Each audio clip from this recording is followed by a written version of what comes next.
Guys, good morning, Radhe Radhe. कैसे हैं आप सब? आई होप आप लोग बहुत अच्छे होंगे। तो आज का जो ब्लॉग स्टार्ट हो रहा है ये अर्ली मॉर्निंग स्टार्ट हो रहा है। और यहाँ पर मैं मेरी जो हाथ में मैंने चूड़ियाँ पहन रखी थी उसमें से एक चटक गई थी। और थोड़ा सा चूड़ियों का जो कलर भी है ना थोड़ा फेड हो गया था, तो मैंने सोचा कि आज चेंज कर लेती हूँ। तो मैंने यहाँ पे अभी मैंने जो रेड वाली थी वो मैंने पहले से ही पहन रखी थी। सिर्फ मैंने कंगन और साइड में लगा लिए थे। और उसके बाद फिर मैं आ गई थी, माधु अशु को जगा के किचन में ले आई थी। और यहाँ पे ना माधु का डेली का रहता है। माधु जब सुबह सोकर उठता है ना उसका फेस इतना क्यूट हो जाता है, इतना क्यूट, और आंखें एकदम शाइन कर रही होती हैं। मतलब पता चलता है कि जैसे बेबी सो के उठता है ना बहुत क्यूट सा लगता है, वैसा ही माधु का फेस बिल्कुल वैसा ही हो जाता है। और थोड़ा सा जैसे फ्रेश फ्रेश सा। और वासु का रहता है, वासु सोया सोया सा, जैसे लगता है इसे अभी इसकी नींद पूरी नहीं हुई, ऐसा वाला दिखता है। और तो फिर मैंने ना दोनों को स्नान कराया, फिर रेडी किया। उसके बाद फिर अभी मैं यहाँ पे कर रही हूँ आरती। और जब सुबह की शुरुआत तो इस तरीके से होती है तो हमारा दिन बहुत अच्छा जाता है। देखो, घर के काम है ना हमेशा लगे ही रहेंगे, वो कभी ख़त्म नहीं होते हैं। लेकिन अगर हम सुबह की शुरुआत कुछ ऐसी करें जिससे कि हमारा माइंड बहुत अच्छा रहे, सारा जो हम पूरे दिन सबसे ज़्यादा जो स्ट्रगल करता है ना पूरे दिन में या लाइफ में, वो सबसे ज़्यादा हमारा दिमाग ही करता है। और दिमाग को शांत रखना बहुत ज़्यादा ज़रूरी है। और देखो, लाइफ में कुछ ना अप एंड डाउन तो चलती रहती है, लेकिन अगर हम थोड़ा सा एफ़र्ट डालें अपनी लाइफ में कुछ अलग करने का, जैसे कि हम सोचें कि सुबह जल्दी उठेंगे जिससे कि हमारे दिन में हमारे पास टाइम होगा, तो हम और भी कुछ सोच सकते हैं, अपने लिए टाइम निकाल सकते हैं, बच्चों के लिए निकाल सकते हैं, कुछ एक्स्ट्रा चीज़ें सीख सकते हैं। इस वजह से आपको सुबह में थोड़ा सा रूटीन को फॉलो करते हुए उठना चाहिए। सुबह सुबह का जो नज़ारे होते हैं बहुत खूबसूरत होते हैं। सुबह की निकलता हुआ सूरज, और जो एयर होती है बहुत अच्छा, मतलब सुबह की जो एयर होती है फ्रेश होती है, ऑक्सीजन बहुत अच्छा होता है उस टाइम में। तो आप कोशिश करें थोड़ा सा जल्दी उठें जिससे कि आपका दिन बहुत खूबसूरत हो। यहाँ पर मेरी जैसे कि सुबह सुबह की पूजा हो गई है और केले के पेड़ की पूजा कर ली है। अभी आप देख सकते हैं धूप नहीं निकली है, और आज तो हवा भी बहुत अच्छी चल रही है। बहुत मतलब खुश हो गया मन देखकर बाहर का मौसम। तो जब ऐसा कुछ मौसम रहता है तो उसकी बात ही अलग होती है।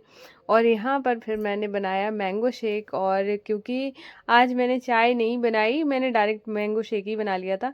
जबकि मेरी जो दिन की शुरुआत और दिन जो शाम मेरी होती है ना, सुबह शाम मुझे चाय चाहिए चाहिए। लेकिन अभी मैंने सोचा आज जैसा कि था, मैंने सब लोगों ने बोला मैंगो शेक पियेंगे, तो जैसे बनाना शेक होता तो मैं बिल्कुल भी नहीं पीती, मतलब तो मैं बाद में पीती, चाय पहले पीती। लेकिन मैंगो शेक मुझे पसंद है तो फिर मैंने पी लिया, मतलब ले लिया। यहाँ पर मैंने सबको दे दिया। उसके बाद माधु अशु को वो सबसे पहले दिया था, फिर सबको दिया। उसके बाद फिर मैंने भी ले लिया है। अभी मैं आराम से यहाँ पे बैठ के पीऊँगी। और उसके बाद जब काम वाम हो जाएगा और मुझे लगेगा हाँ चाय की क्रेविंग बहुत ज़्यादा हो रही है, तो मैं चाय ले लूँगी। और सुबह के टाइम मुझे जैसे कि जो जल्दबाजी वाली चाय होती है वो मुझे अच्छी नहीं लगती है। मुझे ऐसा लगता है मैं फ्री हो जाऊँ तब चाय पीऊँ। और कभी कभार सुबह की अगर जैसे कि मैंने अभी छोड़ दी, आज के जो ब्लॉग में मैं आपको बताऊं, सुबह मैंने नहीं बनाई तो मैंने अभी तक पी नहीं है, क्योंकि ऐसा हो जाता है। मैं इंतज़ार करती रहती हूँ कि कब फ्री हूँ तब पीऊँ। तब तक है ना वो खाने का टाइम आ जाता है तो चाय चली गई। ऐसे मेरी कई बार हो जाता है। तो इसके साथ ही मैंने यहाँ पे आज ब्रेकफास्ट नहीं बनना है, डायरेक्ट खाना ही बनाऊंगी। तो यहाँ पर मैंने पालक को बॉईल करने के लिए रख दिया है। और क्यों कि आज मैं बना रही हूँ पालक पनीर की सब्ज़ी। तो यहाँ पर जितनी भी पालक थी, और पालक की आपको स्टोरी बताती हूँ कि मेरे पापा जी है ना, इतना मतलब एक सब्ज़ी जैसे ही लानी शुरू करते हैं जिनको अच्छी लगती है ना, फिर वो इतनी ज़्यादा आती है, तो वो पालक ख़त्म ही नहीं हो रही थी। तो मैंने रात को कहा, मैंने कहा कि इतना पालक आ रही है कि ख़त्म ही नहीं हो रही है। तो फिर मैंने कहा आज जितनी भी पालक थी ना सबको मैंने इकट्ठा करके मैंने कहा पालक पनीर बना देती हूँ, जिससे ख़त्म ही हो जाएगी। क्योंकि पालक पनीर में पालक की क्वांटिटी थोड़ी सी ज़्यादा चाहिए होती है, क्योंकि बॉईल होती है तो थोड़ी सी रह जाती है। इसमें सारी पालक को बॉईल करने के लिए रख दिया है, पनीर को कट कर लिया है। और देखो, सुबह सुबह के टाइम में अगर घर का काम सारा हो जाता है, कुकिंग वगैरह हो जाती है, और गर्मी का इतना ज़्यादा, मतलब अभी जो गर्मी जैसी चल रही है ना बहुत ज़्यादा, मतलब बेचैनी वाली है इस टाइम में। हर जो लेडीज़ चाहती है कि थोड़ा सा जल्दी फ्री हो जाऊं, जिससे कि ना थोड़ा सा किचन से बाहर निकल पाऊँ। क्योंकि क्या होता है ना कि देखो, काम तो करना ही है, काम कभी ख़त्म होने ही वाला नहीं है। तो क्या होता है, थोड़ा सा अगर जल्दी जल्दी हो जाता है ना तो मन खुश हो जाता है कि हाँ थोड़ा सा टाइम मिल गया है।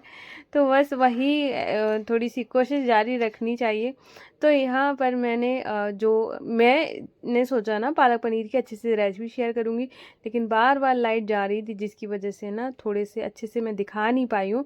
तो मैं ऐसे ही आपको बता देती हूँ मैंने क्या क्या डाला था।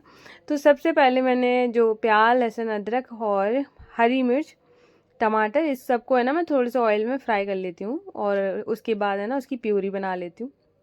उसके बाद फिर ऑयल डालती हूँ, उसमें मैं डालती हूँ काली मिर्च, लौंग, और आपके पास जो भी खड़े मसाले हैं वो डाल सकती हैं। मैं ज़्यादा मसाले नहीं डालती हूँ इस वाली सब्ज़ी में, क्योंकि ये थोड़ी सी वैसी होनी चाहिए, मतलब ज़्यादा तीखी नहीं होनी चाहिए, थोड़ी लाइट होनी चाहिए, अच्छी इसकी थोड़ा सा जो हम मटर पनीर बनाते हैं उससे थोड़ा सा इसका जो मसाले होते हैं थोड़े कम होने चाहिए, बस ये कह सकते हैं।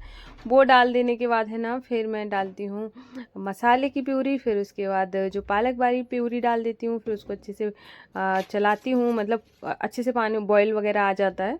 उसके बाद फिर मैं बाद में पनीर डाल देती हूँ, पनीर को मैं फ्राई नहीं करती हूँ, ऐसे ही डालती हूँ। उसके बाद मेरी सब्ज़ी बन गई थी, तो फिर मैंने किचन को पूरा क्लीन किया, सारे बर्तन धुले। उसके बाद फिर माधु बसु का नंबर आया खाना बनाने का, मतलब माधु बसु के लिए खाना बनाने का।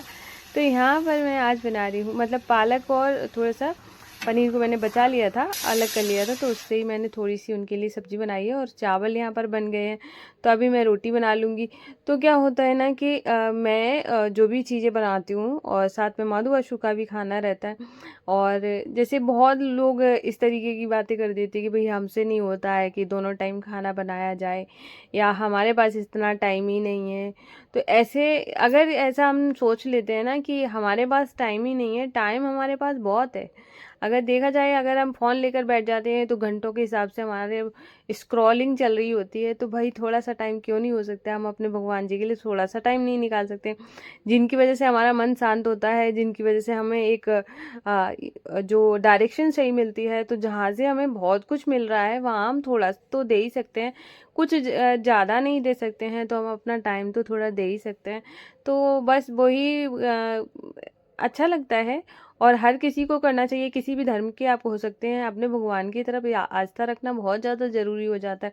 और जैसा अभी का टाइम चल रहा है, सब अपने अपना मनमानी करे जा रहे हैं, तो वैसा ना तो मतलब सब कुछ ठीक रहे। अगर हम अपना सारे कुछ ठीक रखेंगे, और तो हम हमारी जो जनरेशन हमें देखेगी वो भी कुछ अच्छा ही सीखेगी। इसलिए अपने भगवान की तरफ जुड़ाव होना बहुत ज़्यादा ज़रूरी हो गया है। और तो यहाँ पर मेरा जो काम है वो सब हो गया है, मैंने झाड़ू वगैरह सब कुछ लगा दी, सारे लोगों ने खाना खा लिया। और निष्ठू को मैं नहला के ले आई थी, तो अभी मैं उसको रेडी करूँगी। और क्या है ना, अभी तक जो मैंने, मतलब मैं ऐसा करती हूँ, जब तक पूरा काम ख़त्म नहीं हो जाता तब तक मैं खाना नहीं खाती हूँ। मैं पूरा घर चमकाने के बाद है ना फिर मैं खाना खाती हूँ। क्या मेरा ऐसे कौन कौन है जो ऐसे खाना खाता है? जैसे बहुत लोग हैं ना, बहुत लेट हो जाता है, तो कई बार मेरे से बोला है सब लोगों ने कि खा लिया करो, बाद में बर्तन धुल लेना। पर मुझे बस बाद में नहीं धोने पड़े, मतलब मैं पहले धुल लूँगी तो मैं ऐसे करके सारा काम ख़त्म करने के बाद फिर आराम से खाती हूँ। फिर मैंने यहाँ पर है ना, अभी खाना मैं बाद में खाऊंगी। मैं आई, मैंने हाथ मुंह धुला, उसके बाद थोड़ा सा परफ्यूम डाल लिया, जिसकी वजह से ना गंदी वाली स्मेल ना आए। क्योंकि ना मुझे ना पता नहीं क्यों बहुत इरिटेशन होता है, जब बर्दाश्त नहीं होती ऐसी। तो यहाँ पर, और आजकल है ना मुझे मेरा रूम बहुत प्यारा लग रहा है, और बहुत, मतलब मैं देखती रहती हूँ। मैंने कहा देखो मैंने कैसे से कैसा, बहुत लोग जो लोग पहले के मेरे ब्लॉग देख रहे होंगे, बहुत पहले के 2 साल पहले के, तो शायद आपने मेरा रूम देखा होगा कि कैसा था, मैंने कैसे से कैसा बनाया है। और आप लोग बताना कि आपको कैसा लगा। नहीं देखा हो तो प्लीज़ पीछे वाले मेरे वीडियो देखना, वहाँ से आपको दिख जाएगा। तो आज की लकी विनर है रेखा की दुनिया। प्लीज़ आप लोग इनके साथ चैनल को सपोर्ट करें, इनके वीडियोस को लाइक करें, चैनल को सब्सक्राइब करें, जिससे कि इनको भी, मतलब इनका चैनल भी जल्दी से मोनेटाइज हो। और सब लोग एक दूसरे की हेल्प करेंगे ना, तो हम लोग बहुत आगे बढ़ेंगे।